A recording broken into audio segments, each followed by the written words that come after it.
Hello बच्चों, कैसे हो आप लोग। मैं आपकी सोशल साइंस के एजुकेटर और आज हम क्लास 10th का हिस्ट्री स्टार्ट करने वाले हैं। तो हम हिस्ट्री पढ़ेंगे, उसका पहला चैप्टर पढ़ने वाले हैं, the rise of nationalism in Europe. Europe में नेशनलिज्म कैसे राइज हुई, कैसे नेशनलिज्म की फीलिंग लोगों के मन में राइज हुई। तो हम हिस्ट्री स्टार्ट कर रहे हैं। अब हिस्ट्री का पहला चैप्टर पढ़ेंगे, मस्ती से पढ़ेंगे, मजे से पढ़ेंगे, एकदम चिल होके पढ़ेंगे, सब समझ आएगा। ठीक है, तो स्टार्ट करते हैं। तो चैप्टर का नाम क्या है? The rise of nationalism in Europe.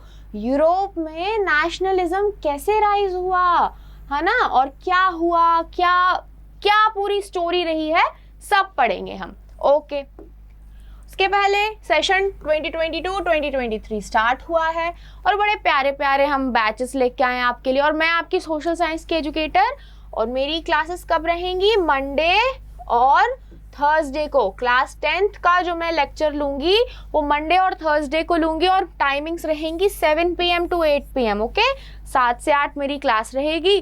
तो आओ और सोशल साइंस पढ़ो और सोशल साइंस को तोड़ेंगे, मिलके तोड़ेंगे। ओके, चलो फिर हम क्या करना है, क्या करना है हमको करना है पहले कि हम चैप्टर में पढ़ने क्या वाले हैं। हमेशा बोलती हूँ जब पता है कि पढ़ना क्या है तो काम इजी हो जाता है। तो कंटेंट्स देखेंगे हम। तो पहला टॉपिक क्या है, ये जो चैप्टर है ना हम बहुत स्लोली पढ़ेंगे। ठीक है, तो आज इस लेक्चर में सिर्फ एक टॉपिक पढ़ाने वाली हूँ, that is the French revolution and the idea of nation. इसको बहुत अच्छे से पढ़ेंगे हम। उसके बाद हम धीरे धीरे फिर ये टॉपिक कवर करेंगे, फिर ये करेंगे, फिर ये करेंगे और फिर ये वाला करेंगे। ठीक है, तो धीरे धीरे हम पूरा चैप्टर कंप्लीट कर लेंगे। तो पहला टॉपिक क्या है? पहला टॉपिक क्या है? The French revolution and the idea of nation. French revolution के बारे में पढ़ेंगे और नेशन का आइडिया क्या है, कैसे है, ये पढ़ेंगे। सेकेंड टॉपिक है the making of nationalism in Europe. Europe में नेशनलिज्म कैसे हुआ, कैसे बना, और उसके ये 4 सब टॉपिक्स हैं, the aristocracy and the new middle class. What did liberal nationalism stand for, मतलब एरिस्टोक्रेसी और न्यू मिडिल क्लास क्या है, लिबरल नेशनलिज्म क्या है, new conservatism after 1815, the revolutionaries. घबराना नहीं है, जब टॉपिक्स पढ़ेंगे सब समझ आएगा। अभी नहीं भी आ रहा समझ में क्या वर्ड है क्या है, कोई दिक्कत नहीं है, चिल। जब टॉपिक्स पढ़ेंगे ना सब क्लियर हो जाएगा, सब समझ आएगा। फिर थर्ड टॉपिक क्या है? The age of revolution. Revolution 1830 से 1848 ये पढ़ेंगे। इस टाइम में क्या हुआ क्या नहीं हुआ। तो romantic imagination and national feeling, hunger, hardship and popular revolt. 1848 the revolution of the liberals. फिर दूसरा टॉपिक है the making of Germany and Italy, और जर्मनी और इटली कैसे बना, Italy unified, the strange case of Britain, visualising the nation, and the last topic is nationalism and imperialism. ये सारे topics हैं इस चैप्टर में और एक एक करके हम सारे टॉपिक्स को कवर करेंगे। ओके, तो स्टार्ट करते हैं हम। पहला टॉपिक क्या है? पहला टॉपिक है the French revolution and the idea of nation.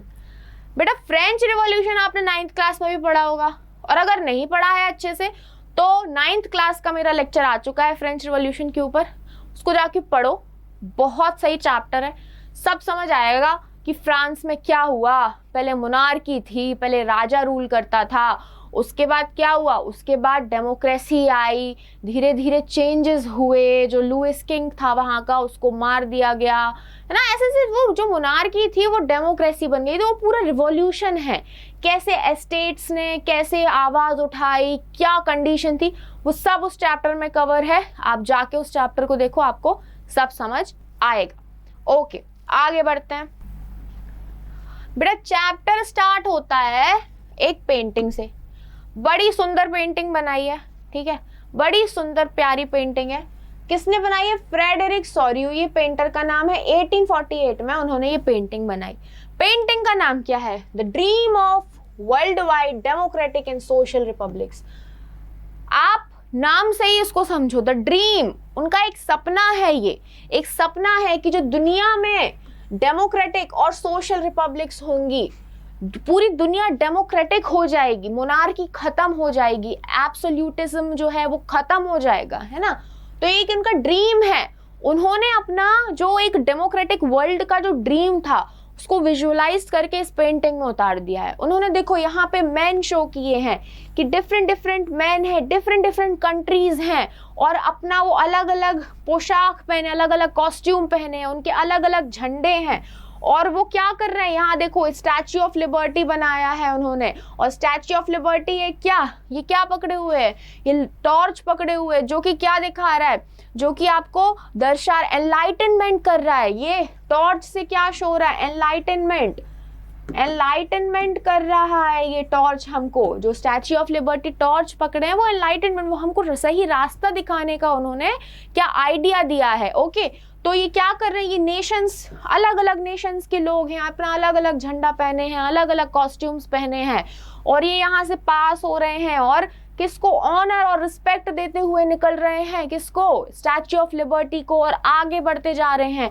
यहाँ हम देख सकते हैं यहाँ पे पीसेस, ब्रोकन पीसेस पड़े हुए हैं मोनार्की के, एब्सोल्यूटिज्म के, जो दिखा रहे हैं कि मोनार्की जो है वो खत्म हो जानी चाहिए, खत्म होने वाली है। ये मतलब ये दिखा रहा है कि जो मोनार्की है वो टूट के बिखर गई है और वर्ल्ड जो है वो डेमोक्रेटिक हो गया है ना, इक्वालिटी आ गई है। तो ये सब दिखा रहे हैं। भाईचारा शो हो रहा है, भाईचारा, फ्रैटर्निटी शो हो रही है।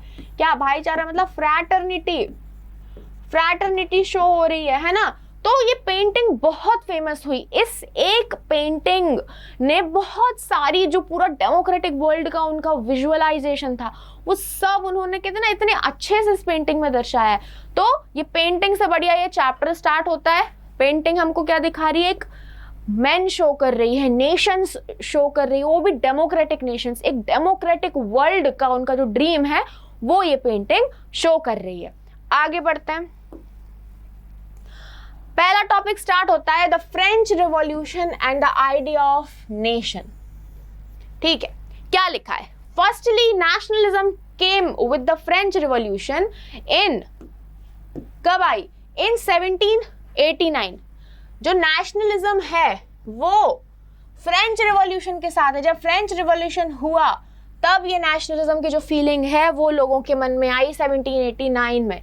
Due to French revolution monarchy was replaced. हमने फ्रेंच रिवॉल्यूशन क्या होता, फ्रेंच रिवॉल्यूशन में लुई 16 जब राजा बने, ठीक है, तो उनको ना क्या बैंकरप्ट उनको सब मिला था, उनको जो ट्रेजरी थी ना वो खाली मिली थी, उनको उनके पास उस किंगडम में उतना पैसा नहीं बचा हुआ था। तो उन्होंने क्या किया, उन्होंने सोचा कि यार किंगडम मतलब ये चलानी तो है सरकार, तो उन्होंने पैसे इकट्ठे करने के लिए टैक्सेस बढ़ा दिए थे कि हम टैक्स लेंगे और जो राजा, जो महल का जो खर्चा है वो भी चलाएंगे और जो बेसिक उनकी जो भी मतलब जो भी खर्चे थे वो उस टैक्स से चुकाएंगे। अब टैक्स क्या होता था, तीन एस्टेट में डिवाइड थे, ठीक है, फर्स्ट एस्टेट, सेकंड एस्टेट और थर्ड एस्टेट। तो फर्स्ट 2 एस्टेट्स क्या करते थे, उनको टैक्स नहीं भरना पड़ता था, सिर्फ थर्ड एस्टेट वाले लोगों को टैक्स भरना पड़ता था। फर्स्ट 2 एस्टेट को क्या प्रिविलेज मिला था बाय बर्थ कि आप अगर इन दो एस्टेट में जन्म ले रहे हो तो आपको क्या नहीं करना पड़ेगा, आपको टैक्स पे नहीं करना पड़ेगा। सिर्फ जो थर्ड एस्टेट है, भैया थर्ड एस्टेट का वैसे ही जो लोग थे वो मोस्टली गरीब लोग थे, अब एक तो गरीब, ऊपर से टैक्स बढ़ा दिया, ऊपर से सिर्फ वही लोग टैक्स भर रहे हैं। तो लोगों के मन में गुस्सा आ गया था, इतना गुस्सा भर गया था और इतनी ज्यादा महंगाई बढ़ गई थी कि जो औरतें हैं वो ना मतलब ब्रेड के लिए तरस रहे थे लोग, उनको खाने की जो व्यवस्था है वो नहीं हो पा रही थी, ब्रेड की प्राइस जो है इतनी बढ़ गई थी। तो बहुत गुस्सा आ गया उन लोगों ने, बहुत फिर रिवॉल्यूशन किया, फिर लड़ाइयाँ हुई, तो फिर ऐसे करके ना सीरीज ऑफ इवेंट्स हुए। उन्होंने बैस्टाइल पर अटैक कर दिया, लुइस किंग है उसको बंदी बना लिया गया था, फिर जेकोबिन क्लब स्टार्ट हुए, मैक्सिमिलियन रॉबेस्पियर आया, पर मैक्सिमिलियन रॉबेस्पियर बहुत ज़्यादा क्या था, बहुत स्ट्रिक्ट रूलर था, वो सब लोगों को सीधा गिलोटिन कर देता, मार देता था, फिर उसको मार दिया गया, मतलब फिर उसका खात्मा हुआ, फिर नेपोलियन बोनापार्ट आया। तो ये पूरा फ्रेंच रिवॉल्यूशन हुआ है। नहीं पढ़ा है 9th क्लास का लेक्चर देख लेना, फ्रेंच रिवॉल्यूशन समझ आ जाएगा, वो समझ जाओगे ना अपने आप ये चीज़ें क्लियर हो जाएंगी। तो मैंने काइंड ऑफ एक बेसिक आपको बता दिया है, अभी चैप्टर पढ़ोगे तो आपको चीज़ें समझ आ जाएंगी, ठीक है। तो नेशनलिज्म कैसे आई, जब क्या हुआ, जब फ्रेंच रिवॉल्यूशन हुआ 1789 में, तब नेशनलिज्म पहली बार लोगों के जहन में, लोगों के मन में पहली बार नेशनलिज्म की फीलिंग आई। Due to French revolution monarchy was replaced with sovereignty. French revolution ने मोनार्की को, राजा वाला जो राजशाही वाला जो वो था ना कि राजा रूल करेगा, उस मोनार्की सिस्टम को रिप्लेस कर दिया था किसने? सोवरेनिटी ने रिप्लेस कर दिया था। Revolution suggested the people would constitute the nation, और रिवॉल्यूशन ने कहा कि जो लोग हैं वो नेशन बनाएंगे, वो देश को बनाएंगे, उनसे ही देश है। तो रिवॉल्यूशन ने क्या बोला? रिवॉल्यूशन ये बताता हमको कि people would constitute the nation, people जो है वो नेशन बनाएंगे। आगे बढ़ते हैं। French revolutionaries introduced many measures and practices that created a feeling of the collective identity among French people. Tough लग रहा है? देखते हैं, धीरे धीरे देखते हैं। French revolutionaries introduced many measures, जो फ्रेंच रिवॉल्यूशनरीज थे, मतलब वो लोग जो रिवॉल्यूशन कर रहे थे, उन्होंने बहुत सारे तौर तरीके, बहुत सारे मेजर्स, बहुत सारी प्रैक्टिसेस इंट्रोड्यूस की, जिसकी मतलब वो लेके आए ऐसे, जिसके कारण क्या हुआ? एक फीलिंग ऑफ कलेक्टिव आइडेंटिटी आई, मतलब लोगों के मन में एक कलेक्टिव फीलिंग आई कि हम सब एक हैं, हम सब जो है वो एक हैं, अलग अलग नहीं है। एक कलेक्टिव फीलिंग आई अमंग किसके लोगों के बीच में? फ्रेंच पीपल के बीच में। तो जो फ्रेंच रिवॉल्यूशनरीज थे उन्होंने ऐसे मेजर्स और ऐसी प्रैक्टिसेस की, ऐसी चीज़ें की जिसके कारण जो फ्रेंच लोग थे उनके मन में कलेक्टिव फीलिंग आई कि हम सब एक हैं। फिर क्या? आइडियाज ऑफ ला पत्रिये, द फादरलैंड। पत्रिये ये क्या है? फादर। यहाँ से ये ऐसा कर लो कि ये फादर है, और सिटोयन मतलब सिटीजन, ये उनकी भाषा है भाई। सिटो से याद कर लेना कि सिटीजन है, पत्रिये से याद कर लेना कि फादर है। पत्रिये हमारे उसमें पिता रहता है, पिता पत्रिये, काइंड ऑफ थोड़ा सा राइम हो रहा है, तो ऐसे थोड़ा याद कर लेना, ठीक है। सो आइडियाज ऑफ ला पत्रिये, द फादरलैंड एंड द ला सिटोयन, The citizen shows the view of united community enjoying equal rights under a constitution। ये जो आइडियाज थे ला पत्रिये के एंड ले सिटोयन के, इन्होंने क्या दिखाया? उन्होंने दिखाया कि इक्वल राइट्स एक कॉन्स्टिट्यूशन के अंडर जो है कम्युनिटी है, जो लोग हैं वो इक्वल राइट्स एंजॉय कर रहे हैं, वो सब इक्वल हैं, कोई भेदभाव नहीं है, कोई फर्स्ट स्टेट नहीं है, कोई थर्ड स्टेट नहीं है, सब इक्वल हैं।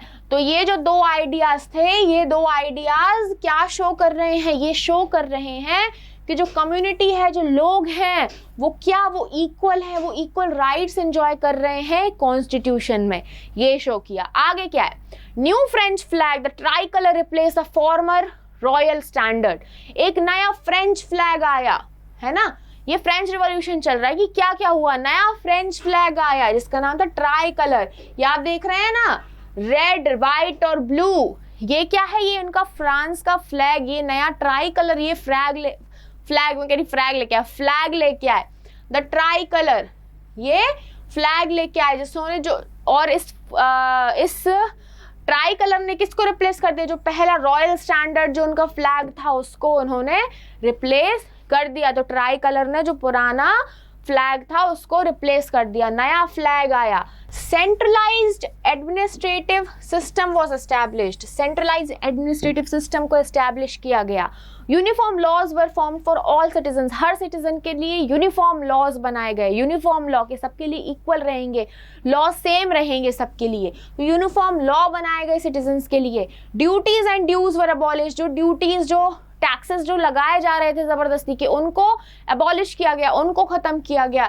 Uniform system of weights and measures was adopted, मतलब इतना अमाउंट वुड बी 1 किलो, मतलब एक यूनिफॉर्मिटी बना दी थी कि इतनी अमाउंट को ही हम 1 किलो कहेंगे, इतने ही अमाउंट को हम 1 लीटर कहेंगे। तो एक वेट सिस्टम लेके आए थे कि यूनिफॉर्म वेट और मेजर सिस्टम लेके आए थे, तो वो अडॉप्ट किया गया था। French became the common language of the nation, और जो फ्रेंच थी वो क्या बन गई? वो नेशन की लैंग्वेज बन गई, वो कॉमन लैंग्वेज बन गई नेशन की। आगे क्या हुआ? The revolutionary declared that it was the mission and the destiny of the French nation to liberate the peoples of Europe, that is to help other peoples of Europe to become nations। अब French revolution हुआ, ठीक है। French revolution में क्या हुआ? French revolution में monarchy ने क्या किया? सोवरेनिटी को मतलब मोनार्की को सोवरेनिटी ने रिप्लेस कर दिया। वहां पे सोवरेनिटी आ गई थी, वहां पे डेमोक्रेसी आ गई थी, है ना, कि लोगों से देश है, लोगों के लिए देश है और लोगों के लिए ही देश रहेगा। वही कहते ना, वही कॉन्स्टिट्यूशन बनाएंगे और वो कॉन्स्टिट्यूशन है वो सबको एक इक्वल वाली फीलिंग देगा, वो उनको सबको एक बांध के रखेगा, इक्वली उनको ट्रीट करेगा, ठीक है। तो कॉन्स्टिट्यूशन लेके आए थे वो। तो रिवॉल्यूशनरीज ने क्या डिक्लेयर किया? रिवॉल्यूशनरी ने क्या डिक्लेयर किया कि हम भैया हमने रिवॉल्यूशन किया है, फ्रेंच रिवॉल्यूशन से हमको क्या मिला, हमें डेमोक्रेसी मिली है, हमने मोनार्की को खत्म किया है।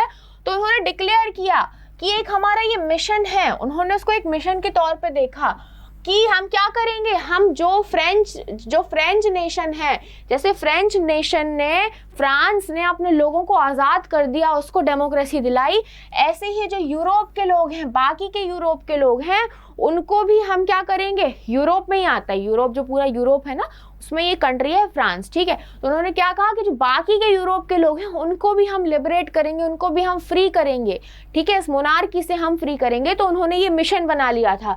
तो revolutionaries declared that it was the mission, उनका ये मिशन है और डेस्टिनी है कि जो फ्रांस के लोग हैं, जो फ्रेंच हैं, जैसे फ्रेंच अपने लोगों को आज़ाद कर दिया है, डेमोक्रेसी ला दी है, ऐसे ही जो यूरोप के लोग हैं, जो अदर पीपल्स हैं यूरोप के, वो क्या करेंगे, उन दूसरे लोगों को भी लिबरेट करेंगे और हेल्प करेंगे, क्या, जो दूसरे जो लोग हैं वो मिलके अपना अपना देश बना सकें। जैसे फ्रांस एक नेशन है, एक देश है, तो उसने अपने आप को फ्री किया, मोनार्की से फ्री किया, डेमोक्रेसी लेके आया, लोगों को फ्री किया। तो उन्होंने मिशन बनाया कि नहीं, हम एक ही मिशन लेते हैं और हमारी ये डेस्टिनी है कि हम यूरोप के लोगों को लिबरेट करेंगे और जो बाकी यूरोप के लोग हैं उनको फ्री करेंगे इस मोनार्की से, ताकि वो लोग भी नेशन बना सकें यूरोप में, बाकी जो यूरोप के लोग हैं वो भी नेशन बना सके, डेमोक्रेसी को एंजॉय कर सके। नेक्स्ट पॉइंट क्या है? News of France.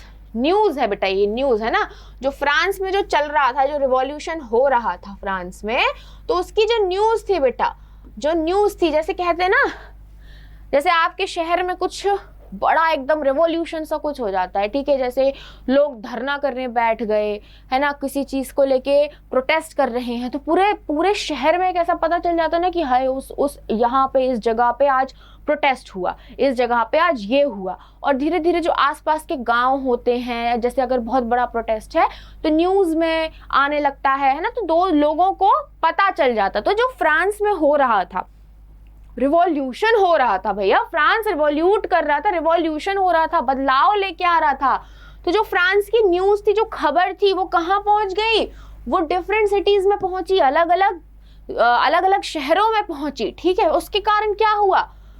लोग भैया उत्सुक हो गए, एकदम उत्साह भर गया उनमें कि भाई हमको भी ये चाहिए, हम भी डेमोक्रेटिक बनेंगे, मोनार्की खत्म करनी है, हमें भी लिबरेट होना है, हम तो रिवॉल्यूशन करके रहेंगे। जब न्यूज़ पहुंची तो जो स्टूडेंट्स थे, जो मेंबर्स थे, जो एजुकेटेड मिडिल क्लास थे, मतलब एजुकेटेड मिडिल क्लास के जो स्टूडेंट्स थे, जो मेंबर्स थे, वो क्या करने लगे? वो खुद के जैकोबिन क्लब्स बनाने लगे। मैंने बताया था ना, जैकोबिन क्लब्स बनने लगे थे जब रेवोल्यूशन हो रहा था, तो जैकोबिन क्लब्स बनने लगे, ठीक है, वो अपना जैकोबिन क्लब्स बनाने लगे। French armies which moved into Holland, French army ने तो भैया फ्रेंच लोगों ने डिसाइड किया था कि हम क्या करेंगे, हम डेस्टिनी बनाएंगे, हमारी डेस्टिनी है, हमने डिसीजन लिया है, मिशन है कि दूसरे लोगों को भी आज़ाद करना है, नेशन बनाना है। तो फ्रेंच आर्मीज जो है वो धीरे धीरे क्या मूव कर रही थी, हॉलैंड में जो मूव की थी, बेल्जियम, स्विट्जरलैंड और इटली में भी वो मूव कर रही थी, 1790s में वो मूव करती जा रही थी ड्यू टू रिवॉल्यूशनरी वॉर्स। अब ये जो रिवॉल्यूशनरी वॉर्स चल रहे थे, क्या हो रहा था? देखो, फ्रांस में तो भैया लोग लड़ ही रहे थे किंग से कि हमें रिवॉल्यूशन करना है, हमें डेमोक्रेसी चाहिए है, आपकी तानाशाही नहीं चलेगी भाई। तो और फिर हमने क्या देखा, वो हो रहा था फ्रांस में, फ्रांस की खबर दूसरी शहरों में पहुंची, तो दूसरे शहरों के लोग भी जैकोबिन क्लब्स बनाने लगे, ठीक है, ये एक पॉइंट हो गया। उसके बाद क्या उन्होंने क्या डिसाइड किया था फ्रांस ने कि हम क्या करेंगे, दूसरे लोगों को आज़ाद करने का मिशन ठाना है, हम उन लोगों को आज़ाद करेंगे, उनको फ्री करेंगे। तो क्या कर रहे थे, वो अपनी आर्मीज को लेके दूसरे देशों में जा रहे थे और वहां लड़ाई कर रहे थे, वॉर्स हो रहे थे।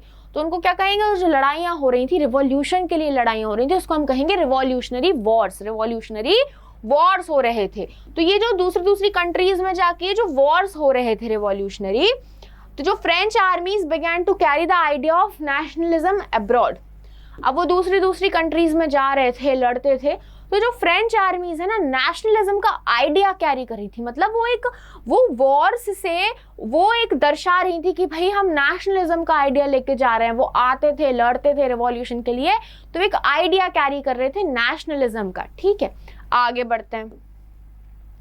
अब हम पढ़ेंगे क्या, रिफॉर्म्स ऑफ नेपोलियन। ठीक है, नेपोलियन आया, जब मैक्सिमिलियन रॉबेस्पियर मर गया था तो फिर नेपोलियन आया था। नेपोलियन आया, ठीक है, तो उसने क्या क्या किया ये हम पढ़ेंगे। ठीक है, नेपोलियन आया तो उसने क्या किया भैया, क्या किया नेपोलियन ने, देखते हैं। Okay, Napoleon started introducing many of the reforms that he had already introduced in France. जब आप वो लेक्चर देखोगे ना, तो नेपोलियन की ना एक स्ट्रैटेजी थी। उसकी स्ट्रैटेजी क्या थी, वो ना बड़ा शाना था। ठीक है, बड़ा शाना इसलिए था, इसलिए मैं कह रही हूँ आपको पूरा फ्रांस कह रही हूँ, फ्रांस का जो रेवोल्यूशन है, फ्रेंच रेवोल्यूशन आपको पूरा देखना है। आप जाके वो एक बार लेक्चर देखो। ठीक है, जैसे आपको नेपोलियन का पार्ट समझना, नेपोलियन के पार्ट पे जाना, वो लेक्चर देखो, आपको पूरा फ्रेंच रेवोल्यूशन टिप्स पे याद हो जाएगा, एकदम याद हो जाएगा। ठीक है, तो नेपोलियन मैं बताती हूँ, नेपोलियन बोनापार्टे जो है, जब जैकोबिन क्लब का जो लीडर था मैक्सिमिलियन रॉबेस्पियर, ठीक है, वो आया तो उसने बहुत मतलब स्ट्रिक्ट रूल किया। जैसे अगर उसको किसी पे शक होता था, कोई उसके लॉ को फॉलो नहीं करता था, तो वो क्या करने लगता था, वो सीधा ना उनको गिलोटिन के लिए भेज देता था। मतलब उनके ऊपर कार्रवाई करता था, और अगर उसको लगता था कि हाँ इन लोगों की गलती है, इनका दोष है, तो वो उनको सीधा गिलोटिन के लिए भेज देता था। गिलोटिन मतलब एक मशीन थी, और उसमें वहां पे सीधा उसका सर काट दिया जाता था। ठीक है, जो भी गिलोटिन के लिए जाता था। अब भैया वो भेज देता था, तो उसका जो रूल था वो बहुत स्ट्रिक्ट हो गया था। तो उसके खुद के जो मेंबर्स थे ना, वो लोग तक बोलने लगे, तो उसके खुद के चाहने वाले तक बोलने लगे थे कि थोड़ी नरमी करो भैया, बहुत गर्मी है, बहुत गर्म हो रहे हो तुम, इतना स्ट्रिक्ट रूल नहीं करना है। तो ऐसे ऐसे चलता रहा, तो एक दिन उसको ही फिर लोगों ने गिलोटिन कर दिया था। ठीक है, मतलब उसको ही मार दिया था। फिर उसके बाद ना नेपोलियन रूल करने आया। ठीक है, नेपोलियन रूल करने आया, तो हम ये पढ़ रहे हैं कि नेपोलियन ने क्या क्या किया। फ्रांस में तो कर रहा था, और नेपोलियन क्या कर रहा था, जैसे हम लोग ने अभी समझा ना कि जो फ्रेंच आर्मीज हैं वो दूसरी कंट्रीज में जा रही थी, नेशनलिज्म का आइडियाज कैरी करते हुए जा रही थी। वो दूसरी कंट्रीज को भी क्या डेमोक्रेटिक बनाना चाहती थी। तो नेपोलियन फ्रांस में तो कर ही रहा था, और दूसरी जो कंट्रीज में जा रहा था वहां पे भी वो क्या रिफॉर्म्स कर रहा था, हम ये देखने वाले हैं। ठीक है, तो Napoleon started introducing many of the reforms, बहुत सारे रिफॉर्म्स उसने स्टार्ट कर दिए that he had already introduced in France. उसने जो फ्रांस में रिफॉर्म्स किए थे, वही रिफॉर्म्स उसने दूसरी कंट्रीज में भी स्टार्ट कर दिए। तो पहला रिफॉर्म क्या है, द सिविल कोड ऑफ 1804। इसको बेटा याद रखना, इसके ऊपर ना से सीधा क्वेश्चन आता है कि नेपोलियन का सिविल कोड क्या है। ठीक है, तो इसको आप पढ़ लोगे, आपका एक क्वेश्चन तैयार है। ठीक है, तो सिविल कोड ऑफ 1804 ये क्या है, इसको नेपोलियनिक कोड बोलते हैं, यहाँ लिखा है, also known as Napoleonic code. ठीक है, सिविल कोड ऑफ 1804 इसको कहते हैं Napoleonic code. Stopped all the privileges. अब इस कोड में क्या होता था, इस कोड की वजह से जो भी प्रिविलेजेस बर्थ के द्वारा दिए गए थे, जो बेटा फर्स्ट एस्टेट, देखो मैं बताती हूँ, फ्रेंच सोसाइटी जो थी ना, फ्रेंच सोसाइटी, ये भैया आप अपने नेपोलियन है। ठीक है, this is the Napoleon Bonaparte. Okay, घोड़े पे बैठे हैं, लड़ने के लिए जा रहे हैं। ठीक है, तो जो फ्रेंच सोसाइटी थी वो 3 स्टेट्स में बटी हुई थी।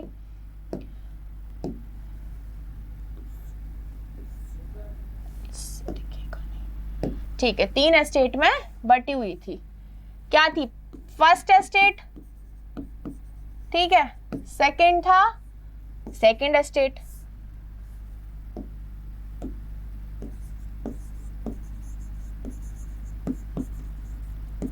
और थर्ड थी क्या? Third estate. नाम ही सिंपल है, फर्स्ट एस्टेट, सेकंड एस्टेट और थर्ड एस्टेट। अब बेटा जो फर्स्ट और सेकंड एस्टेट में जो लोग थे, जो फर्स्ट और सेकंड एस्टेट में जो लोग थे, इनको क्या मिलती थी? इनको प्रिविलेजेस मिले थे।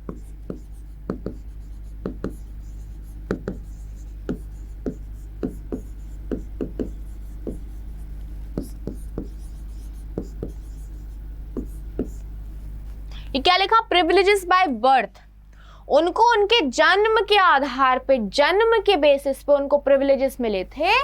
फर्स्ट एस्टेट के लोगों को और सेकंड एस्टेट के लोगों को उनके जन्म के आधार पे उनको प्रिविलेजेस मिले थे और इनको हाई क्लास माना जाता था इन दो एस्टेट के लोगों को।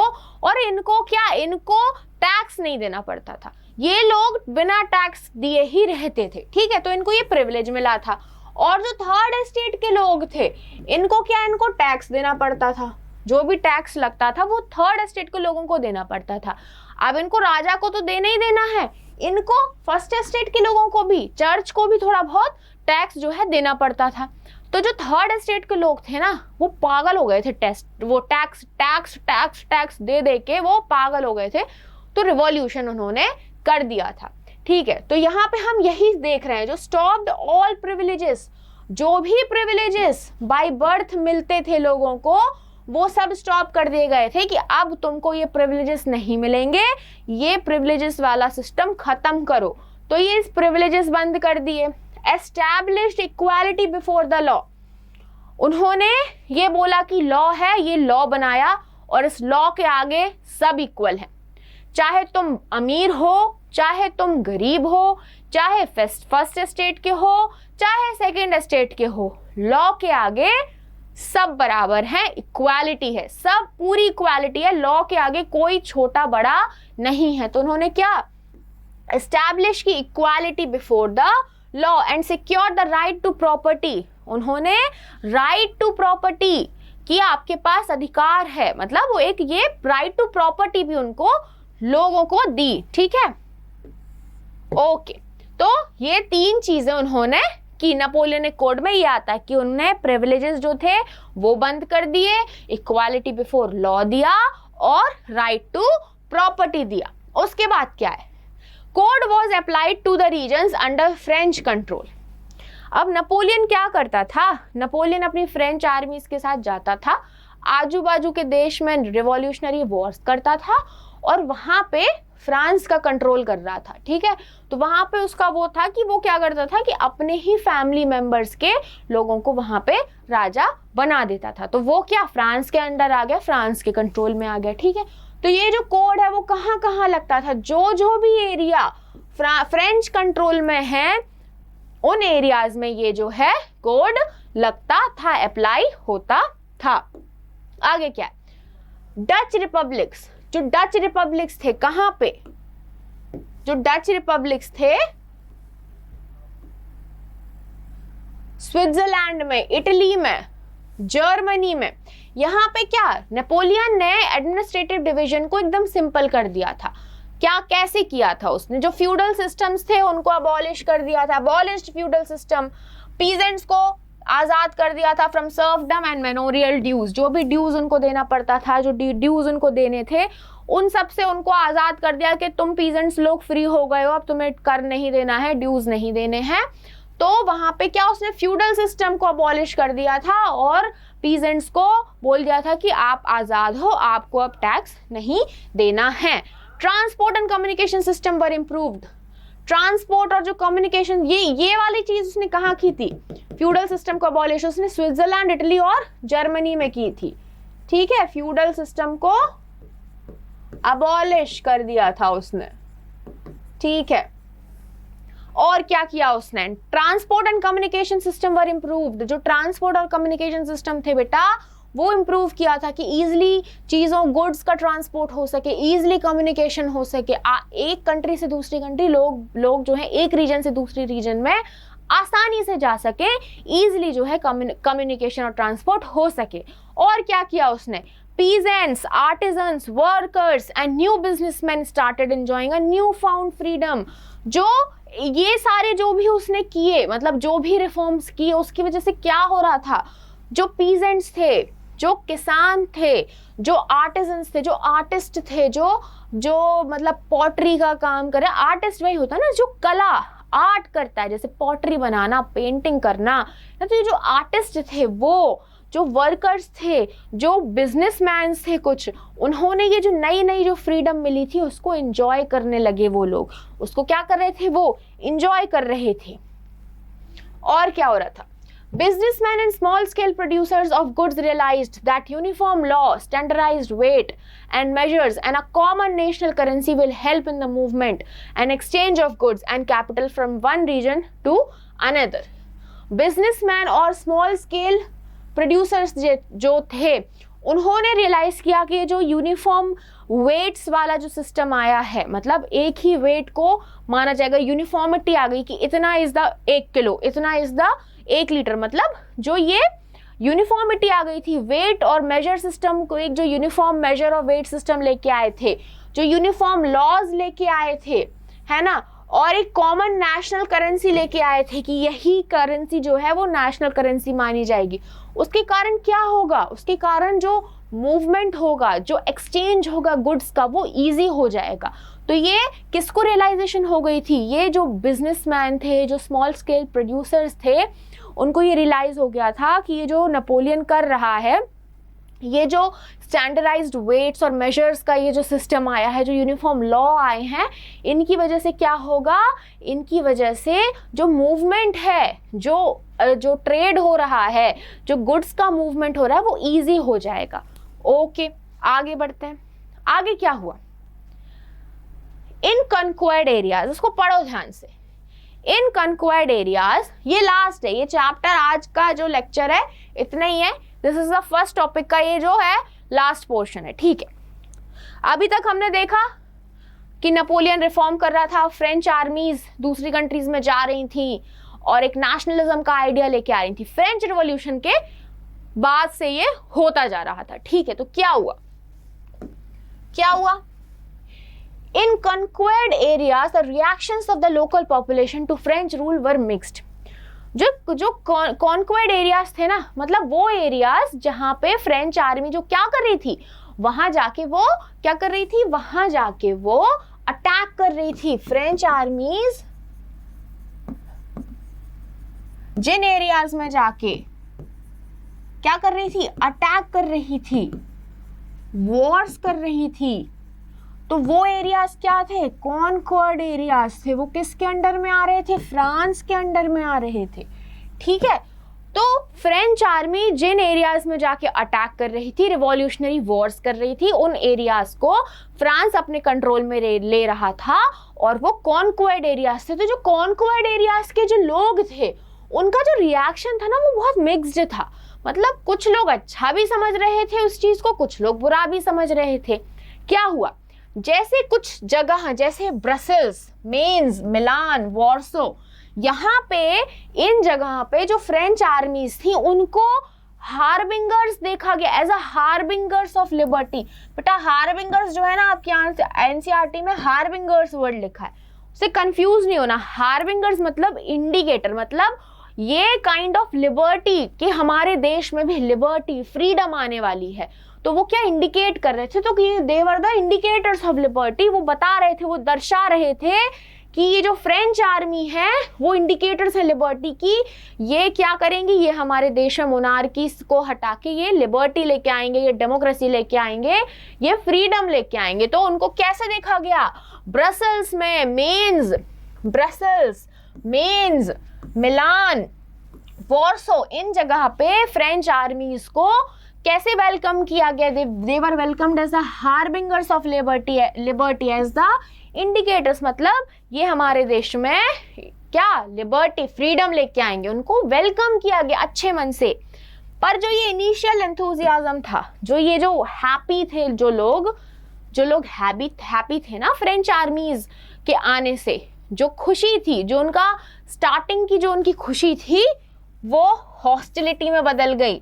मतलब फिर उनको वो फूटी आंख नहीं सुहाते थे फ्रेंच लोग, फ्रेंच आर्मीज उनको फिर फूटी आंख नहीं सुहा रहे थे। क्यों ऐसा हुआ कि पहले तो उन्होंने बहुत जोरों शोरों से वेलकम किया, लाइक कैसे हार्बिंगर्स ऑफ लिबर्टी की तरह, इंडिकेटर्स ऑफ लिबर्टी की तरह उनको वेलकम किया, पर उसके कुछ टाइम जो ये खुशी थी ये चली गई। उसके बाद क्या हुआ, वो हॉस्टिलिटी में बदल गई। मतलब उनको वो फूटी आंख नहीं सुहा रहे थे, उनको वो बिल्कुल पसंद नहीं आ रहे थे, फ्रेंच आर्मीज उनको बिल्कुल पसंद नहीं आ रही थी दूसरे लोगों को। क्योंकि जो न्यू एडमिनिस्ट्रेटिव अरेंजमेंट्स थी, जो नए एडमिनिस्ट्रेटिव चेंजेस लेके आए गए थे, जो नई जो रिफॉर्म्स जो हमने अभी पढ़े ना, जो रिफॉर्म्स आ रहे थे, उसके कारण क्या हो रहा था, उनको ये चीज़ समझ आ गई कि हमें लिबर्टी दिलाने के लिए, मतलब ये फ्रेंच आर्मी आए, फ्रेंच आर्मी ने यहाँ का जो किंग था, यहाँ का जो रूलर था, उसको हराया और खुद के रूलर्स को बिठाल दिया। तो हम लोग जो हैं वो फ्रांस के कंट्रोल में आ गए। मतलब हम लोगों को जो पॉलिटिकल फ्रीडम है वो तो मिल ही नहीं। तो उन लोगों को ये रियलाइज हो रहा था कि ये जो एडमिनिस्ट्रेटिव जो चेंज हो रहे थे, जो रूल्स एंड रेगुलेशन, ये जो भी चेंजेस आ रहे थे, वो उनको लग नहीं रहा था कि वो उनको फ्रीडम दे रहे हैं। मतलब उनको पॉलिटिकल फ्रीडम की जो फीलिंग जो चाहिए थी, जो उनको फ्रीडम चाहिए थी, वो उनको नहीं मिल रही थी। क्यों नहीं मिल रही थी? Because of the increase taxation. अब भैया आर्मीज आई तो उनको अपने खर्चे के लिए उन्होंने मतलब बोला कि हम यहाँ टैक्स लगाएंगे, यहाँ टैक्स लगाएंगे, यहाँ से हम टैक्स लगाएंगे। तो ये टैक्सेशन उन्होंने बढ़ा दिया था, सेंसरशिप कर दी थी, और एक और चीज बोला था। वो ना क्या कर रहे थे फ्रेंच आर्मीज, क्योंकि अब उनको देखो रिवॉल्यूशनरी वॉर्स करने थे, अलग अलग देशों में जाके, अलग अलग जगह पे रीजन्स में जाके उनको एक्वायर करना था, कॉन्क्वायर करना था। तो उसके लिए चाहिए उनको क्या? सोल्जर्स। अब सोल्जर्स तो या वो पेड़ से तो तोड़ के लाएंगे नहीं, तो वो जो नए देशों में जाके कॉन्क्वायर करते थे ना, तो उन कॉन्क्वायर्ड एरियाज के जो लोग थे उनको बोलते थे कि बहुत कंपलसरी है, मतलब उनको फोर्स करते थे, उनको कहते थे कि कंपलसरी ही है, आपको आर्मी में भर्ती होना पड़ेगा।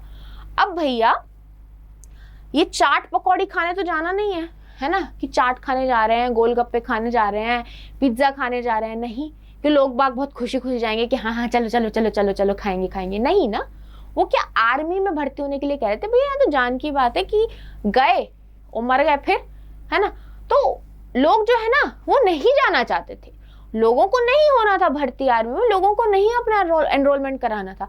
बट जो फ्रेंच आर्मी थी वो फोर्स कर रही थी लोगों को कि नहीं, आपके लिए कंपलसरी है, आपको फोर्स किया जाएगा, और वो उनको बहुत पुश कर रही थी कि आपको एनरोल करना पड़ेगा, आर्मी में आपको भर्ती होना पड़ेगा। उनको एक कंपल्शन बना दिया था कि आपको ये करना ही है, कंपलसरी है। तो एक ये चीज कर रही थी, ठीक है। उसके बाद क्या, जब ये सारी चीजें हो रही थी, हमने क्या देखा, जो इनिशियल एंथुसियाज्म था, जो स्टार्टिंग की जो खुशी थी, वो बदल गई किसमें? हॉस्टिलिटी में। फिर उन लोगों को फ्रेंच आर्मीज फूटी आंख नहीं सुहा रही थी। क्यों नहीं सुहा रही थी? क्योंकि जो भी एडमिनिस्ट्रेटिव अरेंजमेंट्स, जो भी एडमिनिस्ट्रेटिव चेंज आ रहे थे, उनको उससे ये नहीं लग रहा था कि हमको फ्रीडम मिल रही है, हमको पॉलिटिकल फ्रीडम मिल रही है, ये उनको ऐसा नहीं लग रहा था, ठीक है। और ऐसा क्यों नहीं लग रहा था? क्योंकि उनके ऊपर टैक्स बढ़ा दिया था, टैक्स लगा दिए थे कि यहाँ टैक्स भरो, यहाँ टैक्स भरो, सेंसरशिप कर दी गई थी, और लोगों को कह रहे थे कि आपको फ्रेंच आर्मी में भर्ती होना इज कंपलसरी, क्योंकि उनको दूसरा जो यूरोप है उसको कॉन्क्वायर करना है, उसके जो बाकी के लोगों हैं, मतलब जो बाकी के रीजन्स हैं, वहां पे उनको कॉन्क्वायर करना है। तो दे नीड सोल्जर्स। तो वो जो एरिया कॉन्क्वायर करते जा रहे थे, वहां के लोगों को जबरदस्ती वो कंपल्सरली वो फ्रेंच की आर्मी में डाल रहे थे कि आपको आना पड़ेगा, आपको आना पड़ेगा। तो इन चीजों की वजह से जो लोग थे वो परेशान हो गए थे फ्रेंच आर्मी से कि भाई जाओ तुम, उनको वो बिल्कुल पसंद नहीं आ रहे थे, हॉस्टाइल हो गए थे उनके लिए, वो एकदम उनको पसंद ही नहीं आया, उनको देखना ही पसंद नहीं था। तो ऐसा हो गया था। तो ऐसी सिचुएशन क्यों गई थी? इन चीजों की वजह से, क्योंकि टैक्स बढ़ा दिया, सेंसरशिप कर दी, और लोगों को जबरदस्ती वो आर्मी में भर्ती कर रहे थे, ठीक है। तो वो ये जो चीजें कर रहे थे ना, ये चीजों की जो वेट था, मतलब जो अच्छी चीजें भी की कुछ नेपोलियन ने, कुछ मॉडर्नाइजेशन कुछ किया, पर वो जो मॉडर्नाइजेशन, जो अच्छी चीजें थी, वो अच्छी चीजें कम पड़ गई। और ये जो चीजें कर रहा था ना, जिसके कारण लोगों के मन में इतना गुस्सा भर गया था, तो ये आउटवे कर गई, मतलब ये भारी पड़ गई उन अच्छी चीज़ों के ऊपर। इसलिए जो नेपोलियन, मतलब जो फ्रेंच आर्मीज का जो मिशन था, तो ये क्या हुआ, उनको पसंद नहीं आ रहा था, उनको फ्रेंच आर्मीज पसंद आना बंद हो गई और जो उनकी खुशी थी वो जल के राख हो गई। उनको अब फ्रेंच आर्मीज बिल्कुल पसंद नहीं आ रही थी। क्यों नहीं आ रही थी तो वो आपको पता चल गया है। और उनको अब अच्छे चेंजेस नहीं दिख रहे थे, उनको यही दिख रहा था कि क्या कर रहे हो यार, पहले जो कंडीशन थी वही तो तुम क्रिएट कर रहे हो। पहले भी हम लोग उसमें मतलब लिबर्टी चाह रहे थे, अब तुम लोग आए, तुम लोगों का सोचा था कि तुम लोग लिबर्टी दोगे, अब पर तुम लिबर्टी तो दे नहीं रहे हो, ऊपर से और टैक्स लगा रहे हो, ये कर रहे हो, वो कर रहे हो। तो उन लोग परेशान हो चुके थे, उनको फ्रेंच आर्मी भी पसंद नहीं आ रही थी। तो ये था हमारा आज का लेक्चर। नेक्स्ट टॉपिक में हम, जो टॉपिक है, क्या है हमारा नेक्स्ट टॉपिक, देखते हैं अब क्या है हमारा नेक्स्ट टॉपिक। हाँ, नेक्स्ट टॉपिक है the making of nationalism in Europe. ये टॉपिक हम कवर करेंगे। ओके, नेक्स्ट टॉपिक में हम ये टॉपिक पढ़ेंगे। आज के लिए बस इतना ही। फिर से नया सेशन स्टार्ट हुआ है 2022-2023। हम आपके लिए बड़े प्यारे प्यारे बैच लेके आए हैं और मेरी जो क्लास है वो रहेगी मंडे को और थर्सडे को। मंडे और थर्सडे में आपकी 10th क्लास का लेक्चर लूंगी और मेरी क्लासेस आएंगी 7 PM to 8 PM। ये मेरी क्लासेस रहेंगी। तो आप लोग आओ, सोशल साइंस पढ़ेंगे हम, और बहुत इजी वे में सोशल साइंस पढ़ेंगे। आप बस ये जो लेक्चर है इनको फॉलो करते जाओ, आप पे सारे क्वेश्चंस बनेंगे। स्टोरी समझ आनी चाहिए, स्टोरी बस समझ आ गई ना, फिर स्टोरी को बिल्ड करना अपने आप आ जाता है। मैंने कहा था ना, कुछ पॉइंट जरूरी होते हैं, वो कुछ पॉइंट्स अगर हमने पकड़ लिए, जो ये मैं स्लाइड्स ये जो आपके लिए लेके आती हूँ, जो लेक्चर्स लेके आती हूँ ना, ये वो इंपॉर्टेंट पॉइंट्स होते हैं। बस आप इनको समझ लो, ये स्टोरी समझ लो, उसके बाद जब क्वेश्चंस आएंगे ना तो आप पे ऑटोमेटिकली, जैसे सिविल कोड क्या था, मतलब सिविल कोड, ये जो नेपोलियनिक कोड क्या था, ये देखा ना हमने। हाँ, यहाँ पे सिविल कोड, ये नेपोलियनिक कोड देखा हमने, ठीक है। तो ये क्या था, है ना, इसने क्या किया, ये जो क्वेश्चंस आते हैं, ये जरूरी नहीं है जो पीछे क्वेश्चंस दिए हुए हो वही आ रहे हैं। बीच बीच में से भी जब मोस्टली हम देखते हैं क्वेश्चंस आते हैं तो आप लोग कंफ्यूज हो जाते हैं कि हम क्या करें, कैसे समझेंगे, पीछे तो दिया नहीं था ये क्वेश्चन एक्सरसाइज में। तो जब आप स्टोरी समझोगे ना तो ऑटोमेटिकली आपसे वो क्वेश्चन बनेंगे। जैसे सिविल कोड क्या था, तो ये आ गया। और क्या लोग क्यों परेशान हो गए थे, जो कॉन्क्वेर्ड एरियाज के लोग थे, उनका जो एंथुसियाज्म था, जो इनिशियल उनको जो खुशी थी, वो कैसे खत्म हो गई, क्यों खत्म हो गई, तो वो मैंने समझाया। तो ऐसे ही क्वेश्चंस पुट आउट होते हैं, बनेंगे ये क्वेश्चंस। बस आप स्टोरी फॉलो करो, लेक्चर्स फॉलो करो, जो लेक्चर्स में पढ़ा रहे हैं उसको फॉलो करो, आप पे सब कुछ बनेगा। और हम रिवीजन भी करेंगे आगे, रिवीजन सीरीज भी हम लेके आएंगे। इंपॉर्टेंट क्वेश्चंस जो हैं, कैसे क्या करना है, वो भी हम लेके आएंगे। अभी आप स्टोरीज पढ़ो, लेक्चर्स पढ़ो, इनको फॉलो करो, चैप्टर समझ आते जाएंगे, सब हो जाएगा, सब सॉर्टेड है, सब कर लेंगे, ठीक है। तो मेरी क्लास कब, 7 से 8 मेरी क्लास रहेगी। आओ, मजे से सोशल साइंस पढ़ो, मस्ती करके बढ़िया चिल होके अपन पूरा सोशल साइंस का सिलेबस यूं निपटा लेंगे, ठीक है। तो मंडे थर्सडे मेरी क्लास में आओ 7 से 8 बजे। ओके, और ये जो लेक्चर्स हैं इनके आप जो PDF नोट्स हैं वो हमारे स्कोर प्लस ऐप से डाउनलोड कर सकते हो। ये हमने आपके लिए ऐप बनाया है, ये ऐप हमने आपके लिए डेवलप किया है, प्यारा सा ऐप है। आप, ताकि आपका भला हो, आप लोग इससे डाउनलोड कर सको, आप लोग इससे पढ़ सको, इसका फ़ायदा ले सको। तो इस ऐप पे जाइए, इस लेक्चर के PDF नोट्स को डाउनलोड करिए और मज़े से सोशल साइंस पढ़िए, ठीक है। तो फिर मिलते हैं अगले लेक्चर में इसके पार्ट 2 के साथ, इसी चैप्टर के पार्ट 2 और सेकंड टॉपिक के साथ। ओके, सो बाय बाय बच्चों, मिलते हैं नेक्स्ट लेक्चर में, बाय बाय।